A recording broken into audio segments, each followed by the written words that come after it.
मुगल स्थापत्य कला की प्रमुख विशेषता पिट्राडूरा व चार बाग पद्धति क्या होती हैं? आइए जानते हैं संपूर्ण कहानी इस छोटे से वीडियो में।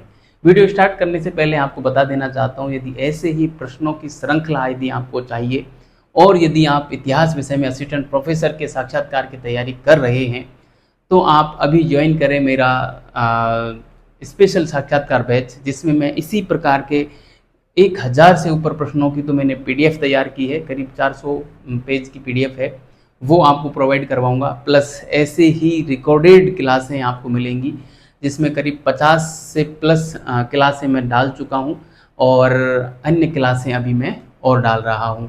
तो मेरा जो एप्लीकेशन है सफलता विजन्स नाम से, उस पर जाकर आप ये स्पेशल साक्षात्कार बैच ज्वाइन कर सकते हैं। वीडियो के डिस्क्रिप्शन में एप्लीकेशन का लिंक डाल दूंगा, उस पर क्लिक करके आप सीधे एप्लीकेशन पर जा सकते हैं।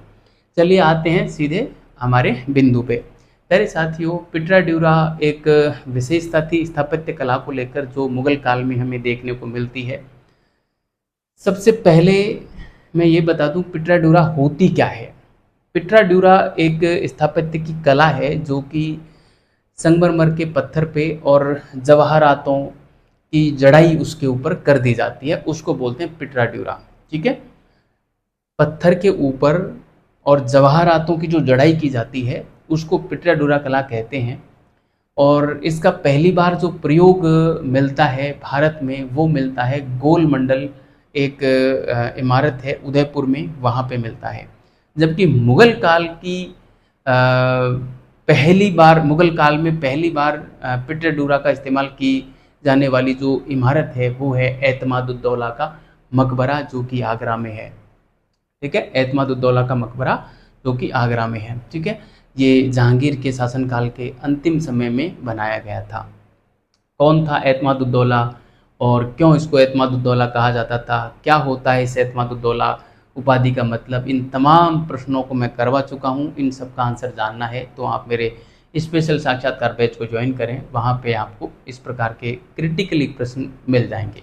इसके अलावा बहुत सारे क्रिटिकल प्रश्न मैंने वहाँ पे करवाए हैं, जैसे अकबर महान था या अशोक महान था, महाराणा प्रताप महान थे या शिवाजी महान थे, अकबर और प्रताप की तुलना, अकबर और चंद्रसेन की तुलना, है ना, गांधी जी और अंबेडकर दोनों साथ में स्वतंत्रता आंदोलन में क्यों नहीं रहे, गांधी जी जब अहिंसा के पुजारी थे तो क्यों उन्होंने करो या मरो का नारा दिया था, क्या होता यदि आप असहयोग आंदोलन जब गांधी जी ने स्थगित किया था वहाँ पर आप उपस्थित होते तो आपकी प्रतिक्रिया क्या रहती।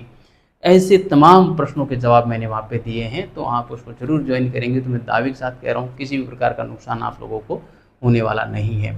चलिए मैं दूसरी विशेषता की बात करता हूँ, चार बाग पद्धति क्या होती है। देखो साथियों, चार बाग का मतलब ये दो शब्दों से मिला है। चार बाग, चार यानी चार, संख्या चार से, और बाग बोलते हैं उद्यान को, है ना, उद्यान, या आजकल हम उसको बोल सकते हैं पार्क को। ठीक है, तो मुगलों में चार बाग पद्धति का पहली बार जो जिक्र किया वो बाबरनामा में बाबर ने किया, और इसका प्रयोग भी बाबर ने किया था आराम बाग में, जो कि आगरा में है।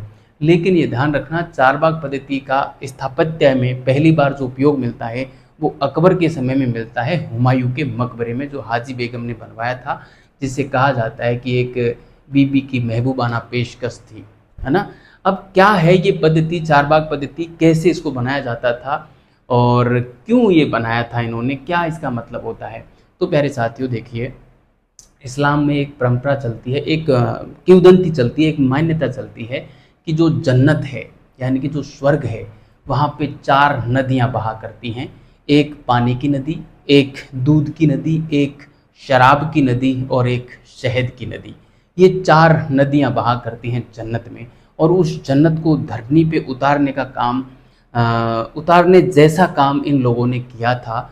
और इन्होंने एक ऐसी संरचना बनाई कि उसके चारों दिशाओं में चार नदियाँ या चार रास्ते बना दिए, वो जन्नत की जो चार नदियाँ हैं उनके प्रतीक के रूप में, है ना। जनरली यहाँ पे जो चार रास्ते या चार नदियाँ बनाई, उस नदियों में तो पानी भर दिया, और जहाँ पे पानी की व्यवस्था नहीं थी वहाँ पे चारों दिशाओं में चार रास्ते निकाल दिए, और चार जैसे बीच में कोई भी मकबरा बनाया, ठीक है, मकबरा बीच में बना दिया, उस मकबरे के चारों दिशाओं में, उत्तर, दक्षिण, पूर्व, पश्चिम, उसमें 4 नदियां या 4 मार्ग बना दिए। ठीक है, मार्ग बनाए तो वो मार्ग हो गए, और नदियां बनाए तो उसमें पानी भर दिया। और अगल बगल में जो उसके 4 कोने बने, उनमें 4 उद्यान बना दिए, 4 पार्क बना दिए। ठीक है, तो ये जो सजावट है ये कहलाती है 4 बाग पद्धति। ठीक है, तो आशा करता हूँ आप लोगों को समझ में आ गया होगा। 4 बाग पद्धति का पहली बार प्रयोग स्थापत्य में जो मिलता है हुमायूं के मकबरे में मिलता है, जबकि 4 बार बाग पद्धति का पहला प्रयोग तो आराम बाग आगरा में जो बाबर ने बनवाया था उसमें मिलता है, जबकि 4 बाग पद्धति का पहली बार लिखित रूप में जो उल्लेख मिलता है वो बाबरनामा में बाबर के द्वारा किया गया था। चलिए, ऐसे ही प्रश्न यदि आपको चाहिए तो आप बैच ज्वाइन कर लेना। वीडियो के डिस्क्रिप्शन में एप्लीकेशन का लिंक दे दूंगा, वहाँ पे क्लिक करके सीधा आप ज्वाइन कर सकते हैं। और मिलते हैं ऐसे ही किसी अगले प्रश्न में अगले वीडियो के साथ। धन्यवाद।